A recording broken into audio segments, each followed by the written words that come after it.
김광수의 경제데이트 59회 2부를 시작합니다. 안녕하세요. 저는 길경식입니다. 네, 안녕하세요. 서성민입니다. 김광수입니다.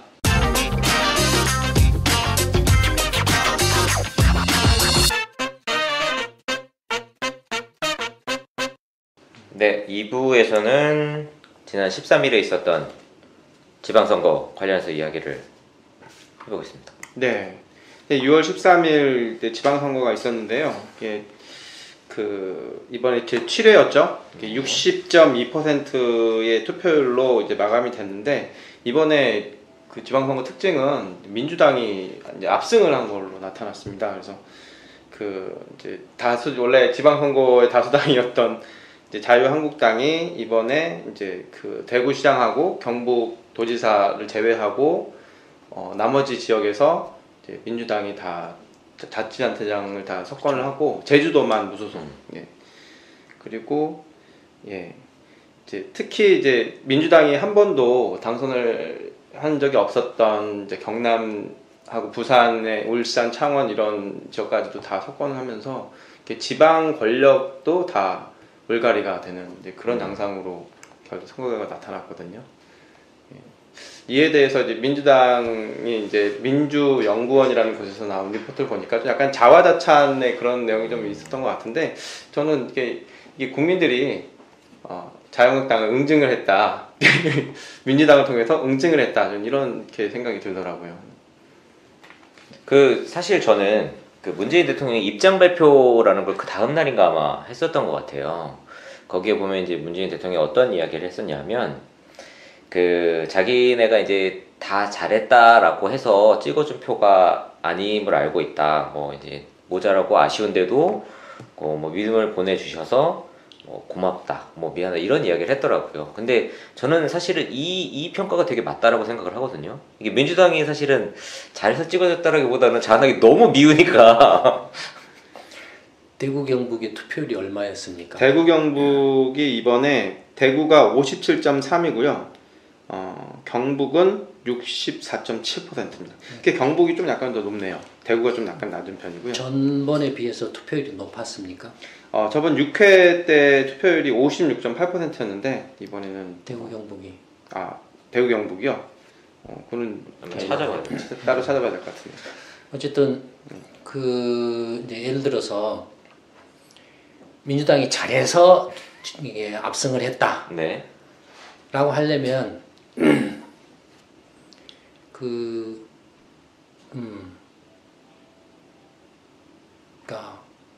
근거가 있어야 되잖아요. 뭔가. 그렇죠. 대통령 지지율? 지방선거라는 게 뭘까요? 뭡니까? 지방선거는 지역의 일꾼들을 뽑는 거잖아요. 장부터 시의원 이런 걸 뽑는 거죠. 근데 지방선거는 왜 합니까? 지방자치를 이렇게 풀뿌리 민주주의. 네. 지방자치죠. 네. 그러니까 각 지역마다의 특색이나 특성을 이렇게 반영을 하기 위해서 하는 거죠. 그렇죠.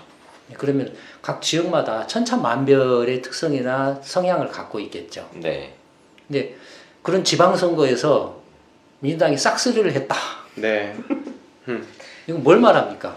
사실 이게 큰 의미가 없다라는 것 같아요, 저는. 지방자치라고 이름을 해놨지만 지방자치가 아닌. 예, 첫째는 그거죠. 네. 말이 지방자치지. 네. 사실상 지방자치 선거가 아니라 그렇죠. 그냥 중앙선거하고 똑같아요. 그 연장선상이겠죠. 네. 여태까지 이 지방자치단체 선거가 다 그런 식이었던 것 같아요. 정권에 대한 심판 성격이 좀 강해가지고 일종의 이제 정치적 게임으로 악용되어 왔죠. 지방자치라는 게. 그러니까 예를 들어서 이제 새누리당이나 한나라당이 압승을 했을 때 2008년이나 이럴 때처럼 압승을 했을 때는 그 당시 이제 민주당이나 야당이 있던 입장이었던 이런 데들은 그나마 지방선거에서라도 한두 군데라도 몇 군데라도 우리가 자리를 잡아야 싸울 수 있다 이런 그런 걸로 생각을 했지, 무슨 지방 자치를 통해서 지역의 어떤 그 특성이나 특색을 살려서 이렇게 지역 경제로 활성화시키고 무슨 지역의 주민들의 삶을 이렇게 향상시킨다 이런 게 아니었죠. 네. 아주 대표적인 게 뭐가 있습니까? 그런 걸로 악용된 게. 뭐죠? 교육감 선거죠. 교육감. 교육감은 사실은 교육 자치라는 게 웃기는 이야기예요. 왜 웃깁니까? 교육부가 다 사실 뭐 재정 뭐 이런 것도 없잖아요, 사실. 아니 교육 자치라는 게 뭡니까? 그 지역의 특색에 맞는 네. 초중고등학교 학교 교육, 대학 교육을 하겠다라는 거 아니에요. 지역의 특색에 그쵸, 맞도록. 그쵸. 그래서 지역에서 교육을 받고 지역에서 이렇게 졸업을 하고 지역에서 취업을 하고 네. 지역에 이렇게 어떤 그 뿌리를 내리는 그런 게 이제 교육 자치의 근본 취지잖아요. 네. 네. 그렇습니까 지금? 교육부가 다 하죠. 정규 과정을. 아니 지금 대한민국의 모든 학생들과 모든 학부모들이 다 어디를 쳐다보고 대학만 교육부만 보면 쳐다보고. 돼요. 스카이를 쳐다보고 네, 다 하고 네. 있잖아요. 입시제도를 쳐다보고 하고 있잖아요. 네. 네. 이게 무슨 교육 자치입니까? 사실 교육감 제도 선거를 언제 도입했죠? 2011년인가 했죠? 2011년인가 했어요. 왜 했죠 그때? 지방선거에서 그 당시 한나라당과 새누리당한테 싹쓸이 당했거든요. 그러니까 야당이 민주당이 할 게 없었어요. 그래서 이거 다시 선거로 돌리자 이렇게 해가지고. 예, 그래서 이거라도 선거 교육감 선거로 이렇게 교육 자치라는 명분 내서 가지고 선거로 돌려가지고 이거라도 무상급식이다 뭐다 이런 거 막 네. 해가지고 이거라도 우리가 좀 해가지고 정치적인 싸움을 좀 해보자라는 그런 의도였어요. 출발이 네. 말은 교육 자체지만 현실은 이게 무슨 자치입니까? 전국 모든 것이 천편일률적으로 다 대학 입시 그쵸. 줄 서서 하고 있는데 모든 교육이 네. 무슨 교육 자체입니까? 그냥 형식적으로 월급 주는 것만 교육부에서 교부금으로 그냥 지방 교육청에다 나눠주는 정도지. 그렇잖아요. 그렇죠. 쇼하는 거죠. 그러니까 그 한국의 지방자치제는 지방자치제도라고 할 수가 없죠. 그러니까 지방자치제도가 아니면은 지방선거는 사실은 아까 말한 것처럼 의미가 없는 거죠. 의미가 없어요. 그냥 전국 선거예요. 그다음에 그 첫째고, 그러니까 첫째고, 둘째는 이제 또 뭐가 있겠습니까? 왜 이렇게 민주당이 그러니까 민주당이 압승을 했다라고 해석을 해야 되느냐, 아니면 자한당을 비롯한 야당이 완전히 전멸을 했다라고 해석하는 게 더 정확하냐 이거예요. 어느 게 정확해요? 후자가 숫자가 더 정확하죠. 네, 그러면 문재인 대통령 해석도 틀렸죠. 그러네요. 아전인수 한 거네요, 결국. 그렇죠. 아마 길거리에 있는 사람들 100명한테 물어보면 한 8, 90명은 자한당을 비롯한 야당이 전멸했다라고 해석을 하지 않을까요? 그렇죠. 그 촛불 탄핵 그 연장선상에서 한 번 더 이게 선거가 치러지는 느낌이 들었어요. 그러니까 어쨌든 네.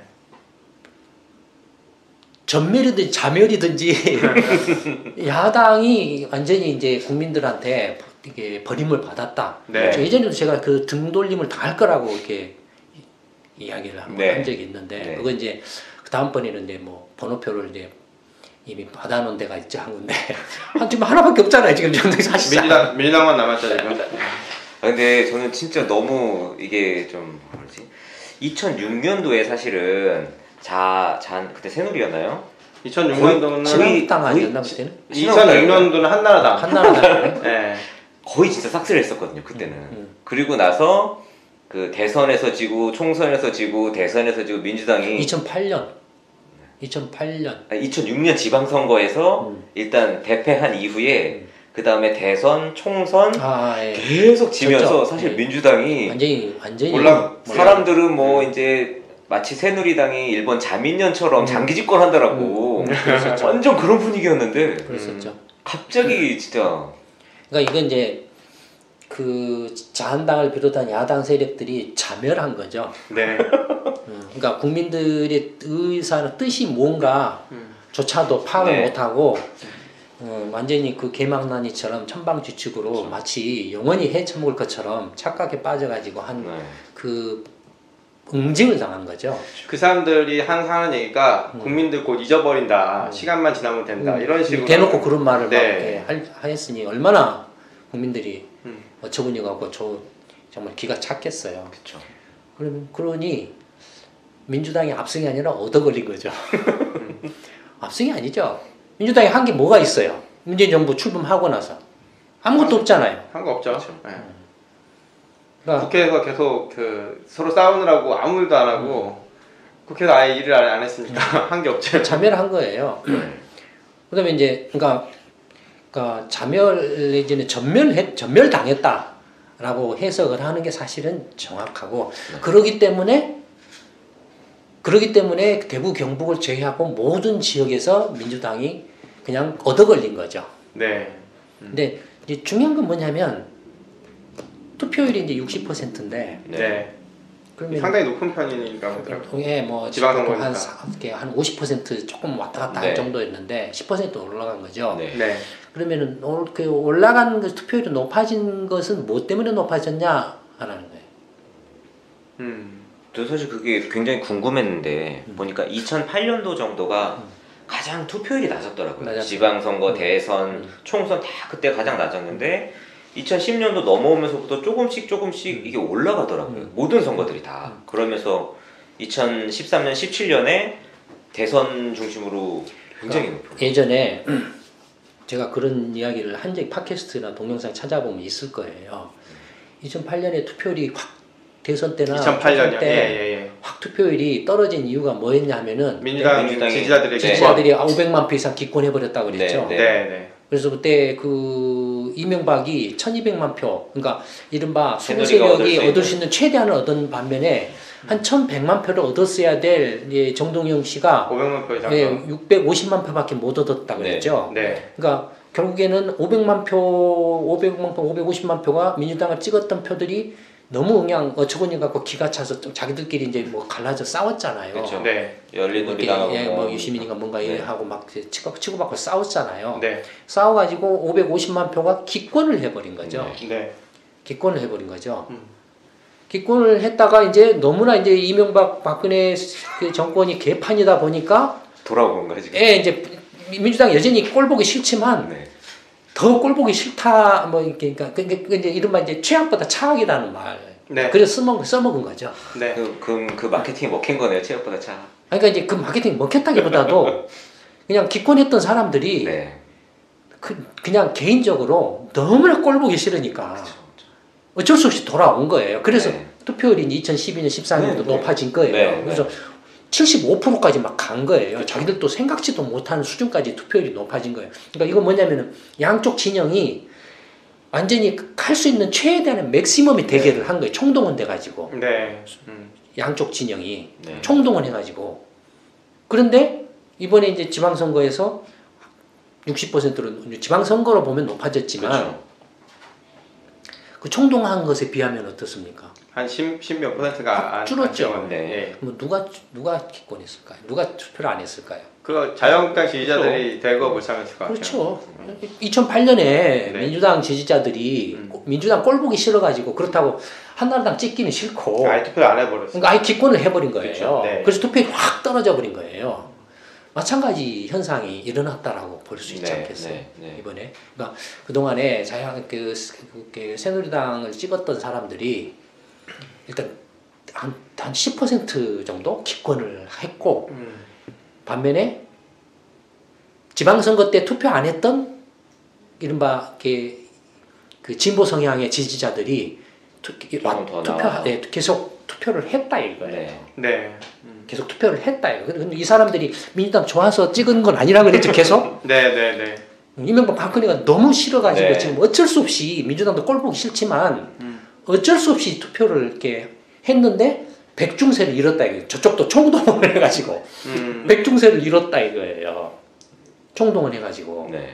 근데 이제 최순실 박근혜 게이트를 기점으로 해서 완전히 이제 그 이른바 그 새누리당 계열을 찍었던 사람들이 완전히 이제 똑같이 진절머리를 쳐가지고 등을 돌렸다 이거예요. 그렇다고 그 사람들이 민주당을 찍기는 싫다 이거죠. 그렇죠. 민주당을 찍기는 싫어요. 그러니까 그 사람들이 한 행동은 뭡니까? 기권을 한다는 거예요. 기권을 하고 반면에 진보 성향으로서 민주당은 싫지만은 어쩔 수 없이 찍었던 사람들은 이번에도 응징을 한다라고 찍었을 거라 투표를 했다라는 거예요. 그래서 투표율 60%를 유지를 했다라는 거예요. 안 그랬으면 이 사람들도 지방선거에 안에서 50% 전후됐을 건데 이 진보 성향의 사람들이 기권을 안 하고 계속 그 맥시멈 수준의 투표를 한 거예요. 거기에 새누리당 찍었던 사람들이 기권을 안 하고 찍었더라면 70%를 넘어갔을 거예요. 그렇겠네요. 그러니 그렇게 되니까 투표 결과가 민주당 압승으로 나온 거예요. 그렇죠. 그렇게 되니까. 네. 조금 그러면은 이번에 그 투표율이라든지 네. 선거 결과가 조금 이렇게 이해가 되네요. 예, 전체적인 구도가 앞뒤가 그러네요. 맞춰지지 네. 않나요? 네네네. 그러면 다시 한번 봅시다. 민주당이 압승입니까? 자한당도 이렇게 야당의 전멸입니까? 야당이 전멸이네요. 예, 그 전멸의 원인은 뭘까요? 이명박근혜 그 새누리당 계열을 지지했던 이른바 보수 계층이라고 했던 이른바 네. 보수라고 해도 기권한 사람은 어떤 정도 어느 류의 보수입니까? 중도 보수. 네, 중도 보수예요. 음. 중간 정도의 중도적인 성향의 이른바 합리적이라고 자기가 합리적인 네, 네. 보수라고 생각하는 사람들이에요. 음. 그 다음에 뭐 일부 또 자기가 합리적인 보수이지만은 투표는 그래도 해야 돼라고 해서 안 찍은 사람도 있을 거라고요. 그렇죠. 근데 어쨌든 이런저런 것 해서 했는데 60% 투표율인데 민주당이 그 이른바 한 50% 정도. 특한 투표율은 얼마입니까? 지지 한 50% 정도 받았어요. 50%죠. 네. 그러니까 50% 만약에 60%를 얻었다라고 하면 네. 전체로 50%면은 총 유권자 대비 30%죠. 네. 그다음에 60%라고 하면은 60% 66에 30이니까 총 유권자 대비 36%죠. 네. 네. 이게 딱 그 정도예요. 민주당의 맥시멈. 맥시멈이에요. 음. 그러니까 민주당 싫지만 어쩔 수 없이 더 자한당이나 구새누리당 계열이 싫기 때문에 어쩔 수 없이 내가 표를 찍는다라고 하는 사람까지 총동원하는 맥시멈 숫자예요. 그게. 아, 그렇네요. 그렇게 해서 실제 투표 지지한 비율을 계산을 하니까 예, 맥시멈 그렇네요. 숫자예요. 그러니까 그러니까 거기서 이제 드러났어요. 일단은 그러니까 자기가 중도 보수라고 하는 사람이 최소 10% 15%예요. 네. 2008년에 자기가 중도 좌파, 중도 진보라고 하는 사람이 15% 20%예요. 2008년에 드러났어요. 네. 이 두 개를 합치면 얼마입니까? 중도. 자기가 30%. 중도라고 하는 사람 30%. 최소 30%. 네. 그러면은 중도 세력을 형성하면 이긴다 이거예요. 그러네요. 투표율을 60%로 잡으면 이제 구민주당이나 수국골통이나 구 이렇게 빠돌이 진영을 치면은 나머지 30%를 두세 개가 나눠 가져가는 거예요. 이건 예전에 제가 이순신 그렇죠. 프로젝트 할 때나 이런 네. 계속 이야기를 했죠. 네. 좀 그런 상황이 지금 이제 오고 있는 거죠. 오고 있어요. 네. 오고 있어요. 그래서 이순신 프로젝트가 더욱 중요하다라는 거예요. 근데 사실 이번 선거에서 그 포지셔닝을 하고 싶었던 당이 바미당이잖아요. 그건 이제 새누리당의 연장선상. 그렇죠. 네. 근데 유권자들은 사실 본인들은 그렇게 원했지만 유권자들은 그냥 너네 새누리당 이중대하고 민주당 이중대가 그냥 이렇게 합쳐놓은 거지 새로운 그게 아니다라고 인식했기 때문에 완전 빵이 된 거잖아요. 그러니까 딱 바미당을 했을 때 떠오르는 연상적인 표어나 이미지가 하나도 없기 때문에 존재감 자체가 없었던 겁니다. 뭐 존재감뿐만 아니라 일단은 그 방금 말한 그 이렇게 민심 중도 보수 아니면 중도 진보 성향의 사람들의 이번 지방선거에서 보인 행태 차이, 투표했느냐 안 했느냐 이 차이에 대한 해석이 이런 그 자한당이나 바미당이나 기타 등 그 정당들 네. 특히 이제 자한당하고 이렇게 바미당이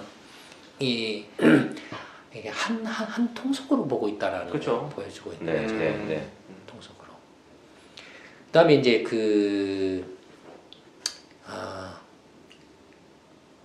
한 가지 좀 제 개인적으로는 좀 유감스러운 게 하나 있어요. 네. 네. 광주광역시 그 선거는 어떻게 됐죠? 시장 선거는 저희 이용섭 씨가 80몇 %인가요? 80% 넘었죠. 네네네. 제가 광주 시민들을 비롯한 호남 시민, 저도 이제 광주 고향이고 부모 형제들이 광주에 있기 때문에 광주나 호남 지역에 대한 관심과 애정이 많지만 그렇지만 그럼에도 불구하고 광주 시민들이나 호남 시민들한테 좀 쓴소리를 하지 않을 수 없는 좀 그 순서를 좀 해야 되겠다는 생각을 예전부터 쭉 해왔어요. 이제 광주를 비롯한 호남 지역이 이제 다른 특히 영남권에 비해서는 경제적으로 또 충청권이나 영남권이나 다른 지역에 비하면 경제적으로 굉장히 낙후되어 있죠. 네. 경제적으로 왜 낙후되었다라고 생각하십니까? 왜 호남이 경제적으로 낙후되었나요? 아무래도 그 뭐 박정희나 전두환 시대 때 이제 차별을 받았다라는 이야기들이 가장 많이 있는 것 같아요. 물론 이제 그것들이 굉장히 큰 요인이죠. 네. 중요한 요인이죠. 예, 차별을 하고 그래서 굉장히 이제 아예 씨를 말려버리려고 하는 네. 그런 것들이 이제 크게 작용을 했죠. 그러면 예를 들어서 이제 DJ 정부나 노무현 정부나 지금의 문재인 정부는 그러면은 다 호남 하고 심지어는 안철수까지도 내가 호남 그죠. 내 와이프가 호남 사람이야 뭐 이렇게까지 했다 이거예요. 그러면 DJ 정부나 노무현 정부나 문재인 정부를 보면 그래도 조금 뭔가 경제적으로 나아져야 되잖아요. 네. 그렇죠. 나아졌습니까? 아니 그렇지 않죠. 왜 그러면 안 나아졌나요? 그 호남 지역에 있는 사람들은 이렇게 보면 무슨 뭐 어떤 자리에 누가 가고 그런 것들에 사람들이 대부분 관심을 두지 않나요? 그게 이제 자기 지역을 밀어주는 거라고 예를 들어서 이제 그 문재인 정부 같은 경우를 봐도 네. 이제 그 전북 새만금 문제에 대해서 어떻게 이야기를 했습니까? 새만금 신공항을 세우고 신항만을 만들겠습니다라고 떠들었죠. 네. 그게 좀 말이 된다라고 생각하십니까? 그래서 지금 하고 있습니까? 안 되고 있죠. 지금 군산의 지행 공장은 어땠습니까? 현대 그 조선소는 어떻게 됐습니까? 다 폐쇄됐죠. 네. 지역 경제는 죽어가고 있는데 거기다가 그러면 새만금 공항이 없고 새만금 항만이 없어서 지역 경제가 죽었고 새만금은 저거 언제부터 저렇게 허벌판으로 있는데 그 다음에 그거 들어오라 하는데도 안 들어가죠. 땅만 가지고 있고 그렇죠. 안 하고 있는데 마찬가지다 이게 광주도 DJ 정부 때 그럼 광주 지역 경제가 뭐 큰 기업들이 들어오고 일자리도 많이 늘어나고 노무현 정부 때도 막 그런 큰 기업들이 들어오고 일자리도 많이 늘어나고 뭔가 먹거리도 충분히 이렇게 좀 늘어나고 문재인 정부는 또 이렇게 그런 정책들을 하고 있냐 이거예요. 했습니까? 말로만 했던 것 같아요. 근데 선거 때만 되면 뭐 합니까? 뭐 신공항 뭐 이런 거 항상 나오는 것 같아요. 선거 때만 되면은 호남이 민주주의 1번지입니다. 민주주의 성지입니다. 5.18 민주화 항쟁이 성지입니다. 가서 그런 행사 때만 가서 이제 선거 때만 내려가는 거죠. 선거하고 행사 때만 가서 쇼를 해요. 거기에 호남 시민들이 저는 휘둘리고 있다고 생각합니다. 자업자득이라고 생각합니다. 물론 민주주의 중요합니다. 또 이렇게 사실은 광주 호남이 민주주의 특히 이제 1960년대 이후에 민주화에 있어서 많은 결정적인 기여나 공헌을 했죠. 그러나 민주주의 운동은 또 부마 사태라든지 뭐 광주 호남뿐만이 아니거든요. 또 뭐 이렇게 촛불 집회라든지 전국적으로 많이 이렇게 기여를 하고 있죠. 유달리 호남만이 정치적으로 제가 볼 때는 악용돼 왔어요. 민주주의 성지다, 민주주의 1번지다. 선거 때만 되면 이놈이고 저놈이고 모두 가서 쇼를 한다 이거예요. 경제적으로 힘들고 먹고 살기 힘들고 일자리가 없고 막 흑흑대고 이렇게 스트레스를 받고 팍팍 이게 정말로 가장 낙후되어 있는데 선거 때만 되면 와서 이제 자꾸 이렇게 민주주의를 떠든다 이거예요. 민주주의를 그러니까 광주 시민들은 호남 시민들이 야 니네들 경제 문제를 해결해야지 꼭 우리만 민주주의에서 피를 흘려야 돼? 라고 말을 안 한다 이거예요. 그리고 선거 때만 오고 또 행사 때만 와서 이렇게 하면은 이제 거기서 한 자리 해먹는 그 정치꾼들만 이렇게 자리를 해먹는다 이거예요. 거기 이용당해 왔다라는 거예요. 호남 시민들이나 광주 시민들이 민주주의만 혼자 갈 수 없고 또 시장 경제만 혼자 갈 수 없어요. 네. 민주주의와 시장 경제가 수로의 양바퀴라 그랬죠. 네. 같이 굴러가야 돼요. 호남이 광주가 저렇게 경제적으로 낙후된 것은 시장 경제 관련해서 이렇게 그 민주주의하고 같이 맞물려서 돌아가지 않았기 때문에 그래요. 근데 그 책임이 누구한테 있냐면은 물론 그걸 악용한 정치 세력들이 우선적으로 있지만 그걸 이렇게 묵인하고 그걸 이렇게 이용당한 호남 시민들이나 광주 시민들한테도 책임이 크다 이거예요. 제가 볼 때는. 네. 야, 니네들은 선거 때만 되고 무슨 5.18 행사 때만 와서 광주한테 뭐 광주 시민이나 호남 시민들한테 민주화 투사네, 민주주의 뭐 성지네, 민주주의 1번지네 하라고 생쇼를 까는데 시장 경제 문제에 있어서 니네들이 한 게 뭐 있어? 라고 제대로 한 번이라 제대로 물어봤냐 이거예요. 그걸 따져봤냐 이거예요. 와서 말도 안 되는 엉터리 소리만 하는 것에 대해서 속아 넘어가고 그럼 이용섭이라는 사람 누구냐 이거예요. 노무현 정권 때 그 관료 출신에서 네. 노무현 정권 때 온갖 해먹을 거 다 해먹었다 이거예요. 국세청장에서부터 건설부 장관에다가 뭐 복지부 장관인가 뭔가 다 해먹고 눈치 보다가 슬슬 이제 눈치 보다가 또 이제 문재인 정권이 들어와서 저쪽이 껍질껍질 하다가 민주당에서 이렇게 또 이렇게 호남 그 이름 팔아가지고 지분 팔아가지고 이렇게 온갖 민주당 내에서 무슨 정책 뭐 의장이네 뭐네 뭐 이렇게 다 해먹고 그 다음에 광주 일구 출신입니다 이거예요. 광주 토호 세력이다 이거예요. 이른바 TK처럼 광주 지역의 토호. 광주 지역 토호죠. 네.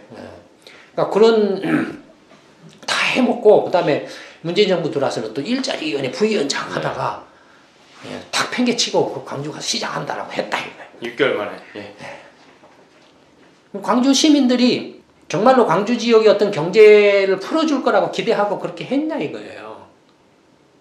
물론 현실적으로 찍어줄 대안이 맞아요. 없다. 대안만 만들어 다오라고 할 수 있지만 대안이라는 건 누가 만들어주는 게 아니라 시민들 스스로가 직접 이제는 만들어야 되는 시대가 됐다라는 거예요. 그렇죠. 누가 만들어줘, 누가 좀 대안을 만들어서 나와라, 내가 찍어줄게 하는 그걸로 해서는 몇십 년 해왔는데 다 개판이었다라는 거예요. 네. 이제는 그런 시대, 그런 식의 어떤 그 정치 행태나 정치 스타일은 이제는 끝내야 된다는 거예요. 계속 거기에 그런 스타일로 그런 패러다임에 갇히게 되면 광주 시민이나 그리고 호남 시민들은 절대로 경제적 낙후에서 벗어날 수 없어요. 제가 장담을 합니다. 이제는 무슨 이용섭이네 뭐네 이런저런 그 박지원이네 뭐네 이런 말도 안 되는 온갖 걸 다 해먹은 사람들 광주나 호남 시민들이 어떤 그 민주주의라는 것을 이렇게 팔아가지고 이용해먹고 기득권으로서 이렇게 챙겨먹은 그런 사람들한테 이제는 더 이상 휘둘리면은 이제 대책이 없어요. 휘둘리면 안 됩니다. 이제는 광주나 호남 시민들이 직접 나서서 광주 경제 문제를 해결하려고 해야 됩니다. 그러려면 어떻게 해야 됩니까? 직접 나서서 이순신 프로젝트라든지 시민주도 정치 개혁 운동에 참여를 동참을 해야 됩니다. 호남은 아직 일기도 없어요. 사실 영남권은 일기가 이미 끝났는데 그래서 호남에서도 빨리 모집을 해서. 그러니까 지금과 같은 행태를 계속 하는 한은 호남 광주 시민, 호남 시민들은 민주당의 들러리에 불과합니다. 민주당의 들러리에 선거 때마다 표 찍는 기계예요. 이용할 대로 이용해먹고 빼먹을 거 다 빼먹고 나중에는 나몰라라 하는 상황이 될 겁니다. 민주당이 날아가면 그때는 호남 사람 또 어떻게 할 겁니까? 또 핍박을 받고 살 겁니까? 웃기는 거예요 이게 정말로. 이건 호남뿐만 아니라 영남 시민들도 마찬가지예요.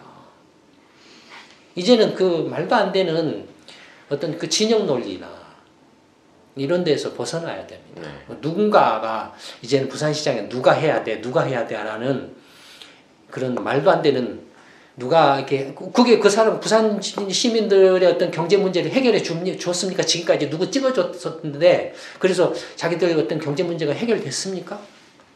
아니잖아요. 그러면 이번에 민주당 그 사람을 찍어줬다고 해서 그러면 경제 문제가 해결될 거라고 기대합니까? 그렇진 않은 것 같아요. 다음에는 그럼 또 어떻게 할 겁니까? 다시 시계추처럼 반대로 가서 역시 저놈들 구간의 연관? 네, 뭐 또 그렇게 할 겁니까? 그럴 일은 없을 것 같아요. 저는.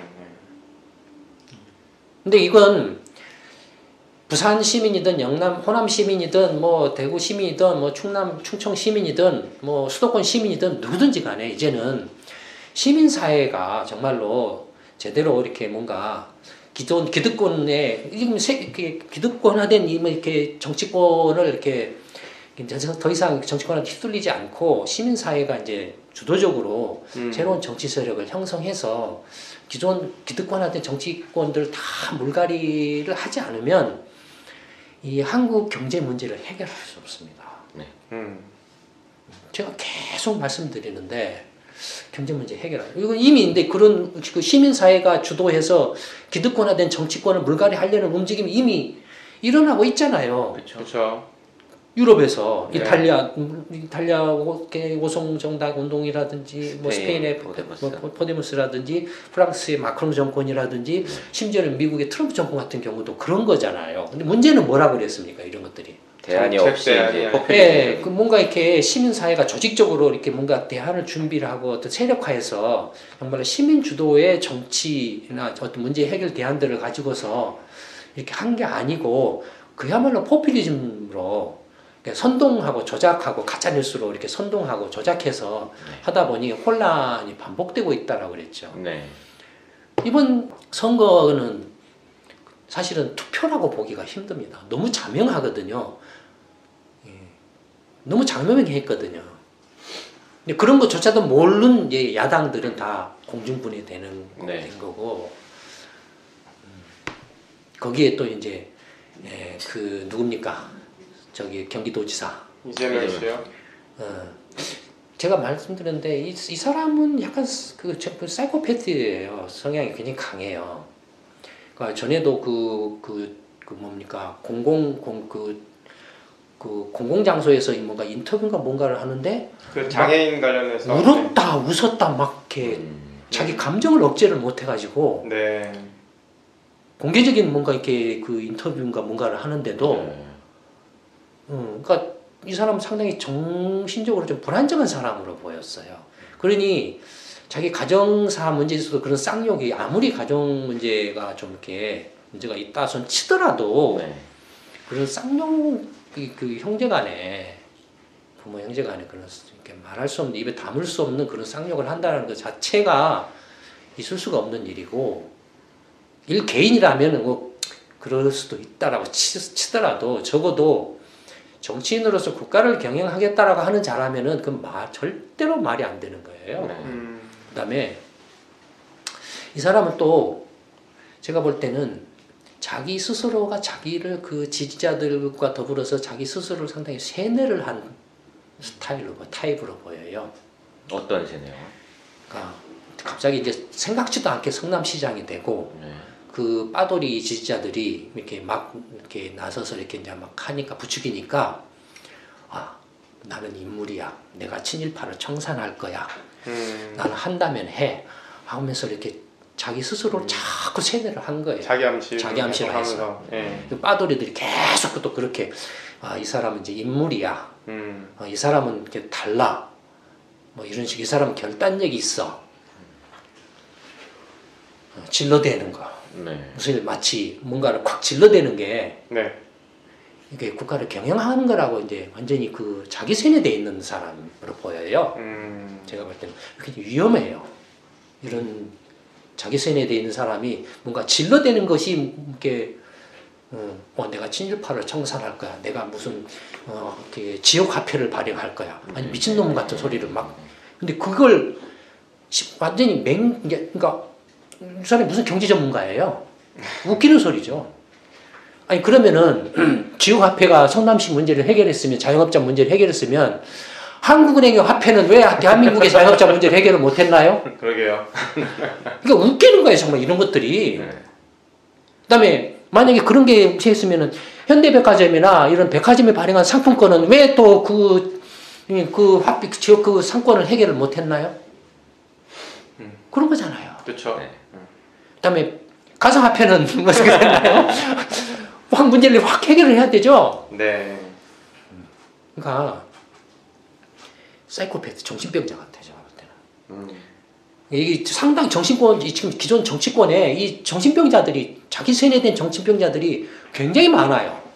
새누리당이든 민주당이든 이른바 영웅심리라든지 네. 그다음에 기득권화 돼가지고 아까 말한 뭐였습니까? 그 시간이 지나면 잊어먹는 거야. 네. 그러니까 대중들은 야 정치는 최악을 뽑는 게 아니라 최악을 뽑는 거야. 그다음에 야 저놈도 하는데 나도 하지. 정치는 이렇게 술수를 부리고 꼼수를 부리는 거야. 호남에 가서 내가 그냥 선거 때만 가서 조금 인맥 뭐 학연 인연 찾고 지연 찾고 뭐 찾고 해가지고 이렇게 동원해가지고 선동하고 해서 선거 때만 가서 싹 하고 오면은 내가 또 4년 해먹어 5년 해먹어 이런 생각이 딱 그게 당연한 걸로 이제 당연하고 선거 때만 가서 이거 각수하고 뭐하고 잠바 입고 가서 네. 나도 선거 끝나고 나면은 그냥 만나주지도 않아요. 저런 인간들이. 네. 전화했는데 전화도 안 받고. 네, 웃겨요 정말로. 그러니까 그 경기도지사는 제가 볼 때는 저번에도 말씀드렸지만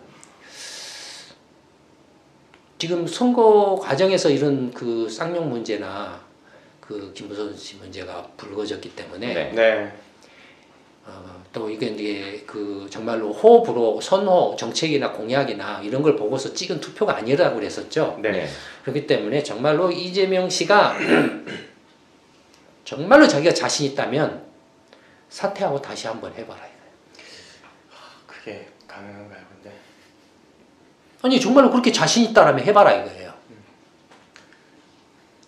지지자들도 정말로 그 경기도민들이 정말로 걔 이재명 씨가 너무 좋아가지고 훌륭한 인물이어가지고 찍어준 거라고 한다라면 정말로 제대로 된 좀 후보들을 좀 내세워가지고 한번 붙여봐라 이거예요.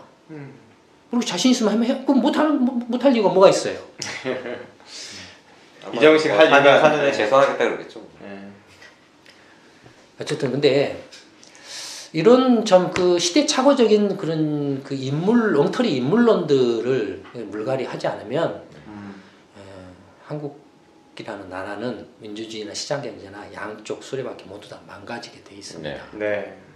지금은 이제 한쪽이 다 무너졌죠. 고장 난명이죠. 손바닥에 마주쳐야 되는데 한쪽이 이제 잘렸어요. 네. 남은 한쪽은 어떻게 되겠습니까? 할 일이 없어요. 네. 맨날 여태까지 자유한국당 팔아가지고 정치를 하는 사람들인데 최악 아니면 차악이라고 그랬으니까 네. 이제 차악만 남은 거예요. 차악이 최악 아닌가요? 이제 최악이 없으니까 이게 이제 최악이 되는 거죠. 그렇죠. 말 그대로. 네. 날아갈 수밖에 없어요. 지금 경제 문제로 이제 날아가게 돼 있어요. 네. 계속 말씀드렸죠. 근데 놀라운 것은 그 민주당 빠돌이들도 그걸 시인을 하고 있다는 게 놀라워요. 경제 문제는 민주당이 해결 못할 거라고. 문재인 정부가 해결 못할 거라고 시인하고 있다는 게 또 어처구니가 없어요. 그러면서 경제 문제는 그 누가 해결할 수 있겠냐라는 식으로 그렇게 얘기를 해요. 저 한번 시켜보세요. 저 한번 시켜보면 되잖아요. 이순신 프로젝트한테 한번 네. 힘을 한번 실어줘 보세요. 제가 어떻게 경제 문제를 해결하는 걸 보여드릴게요. 그러면 되잖아요. 그렇죠. 요거 관해서는 한 번 더 이렇게 뒤에 말씀을 드리도록 하죠. 네, 알겠습니다. 일단 오늘 59회 2부에서는 지방선거 관련해서 그 여러 좀 구도나 이런 것들에 대해 설명을 좀 드렸고요. 앞으로 이것과 관련해서 어떻게 하면 정말 한국이 더 살기 좋은 나라가 될 수 있을지 이야기를 조금 더 나눠보도록 하겠습니다. 59회 2부는 여기서 마치도록 하겠습니다. 감사합니다. 네, 감사합니다.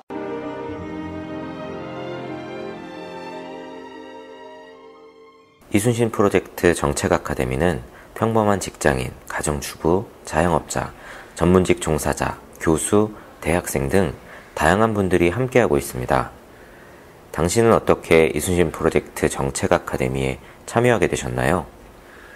대학, 대학원 책 등에서 배울 수 없었던 나라 전반의 살림살이, 법은 어떻게 만들어지는지, 정책 수반은 어떻게 하는지 우리나라 정부 전반에 대해 공부하는 시간이었습니다.